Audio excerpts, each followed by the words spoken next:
What if I told you that a boy who sold chewing gum door to door at age 6 turned $20 into over $160 billion, and that 99% of his wealth was accumulated after he turned 65?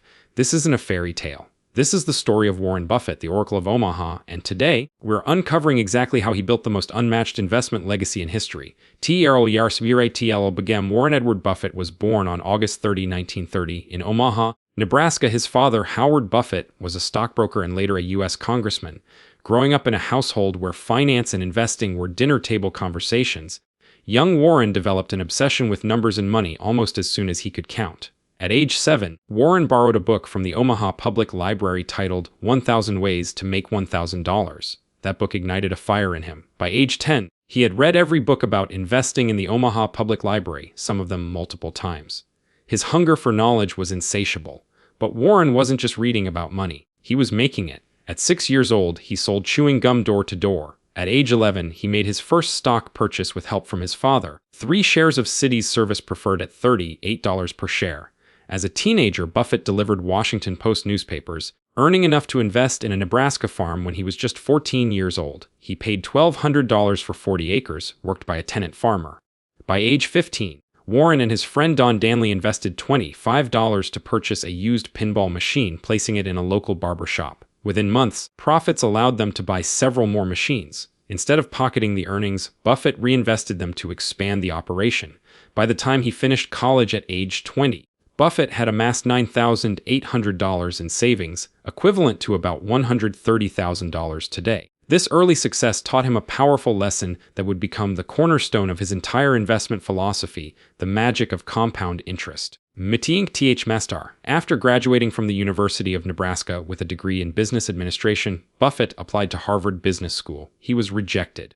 That rejection turned out to be one of the best things that ever happened to him. Buffett learned that Benjamin Graham, the father of value investing, taught at Columbia Business School. He immediately enrolled. Graham's book, The Intelligent Investor, had already changed Buffett's life, giving him what he called a bedrock philosophy on investing that made sense.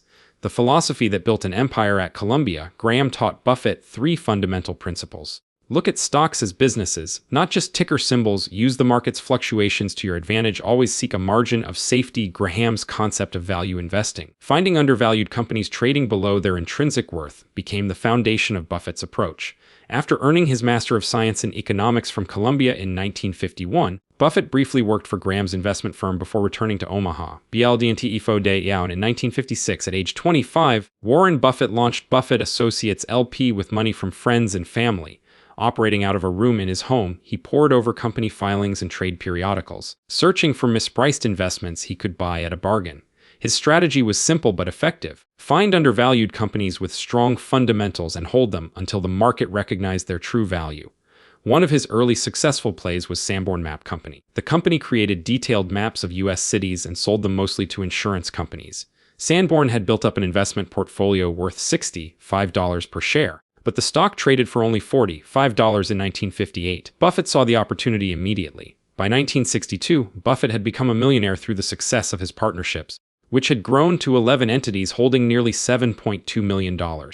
More than $1 million belonged to Buffett himself. His investment partnerships were generating remarkable returns by following Graham's value investing principles, buying undervalued companies, and allowing compound returns to work their magic. The young investor had proven he could pick winners. But his greatest investment, and what he would later call his dumbest stock purchase, was about to transform everything. Berkshire Hathaway. In 1962, Buffett started investing in Berkshire Hathaway, a struggling textile manufacturing company based in New Bedford, Massachusetts.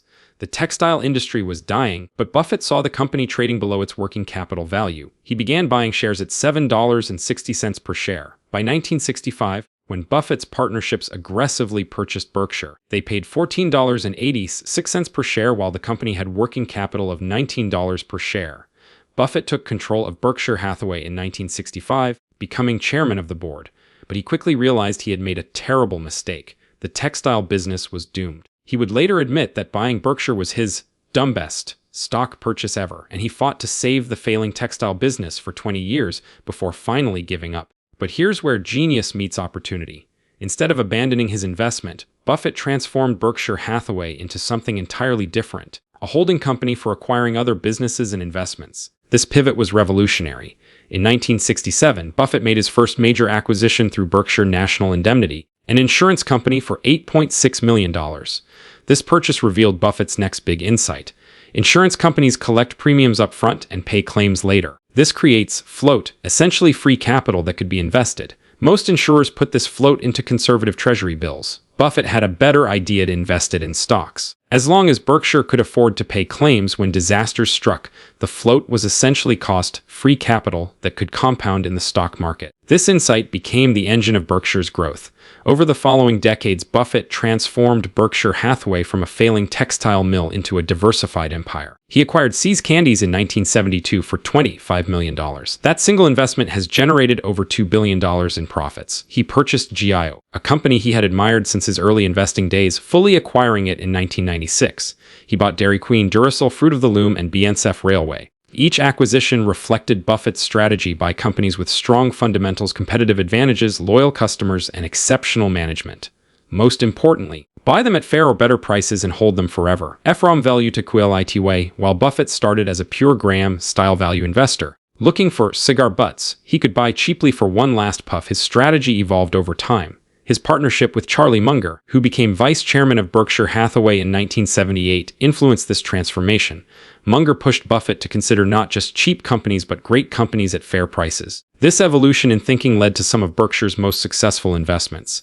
Perhaps the best example of Buffett's evolution came with Apple. For decades, Buffett avoided technology companies, arguing their future value was impossible to estimate. He stayed away from the dot-com bubble and watched other investors crash and burn.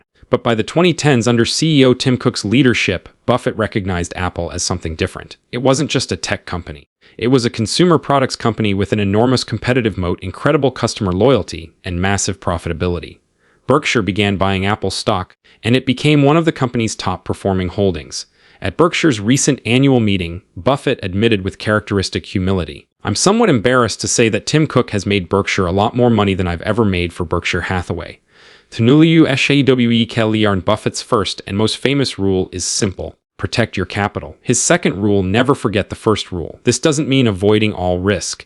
It means making smart, calculated decisions over risky speculation. Buffett has consistently stayed within his circle of competence. He invests in businesses he understands with clear competitive advantages. This discipline helped him avoid the dot-com crash and the mortgage crisis.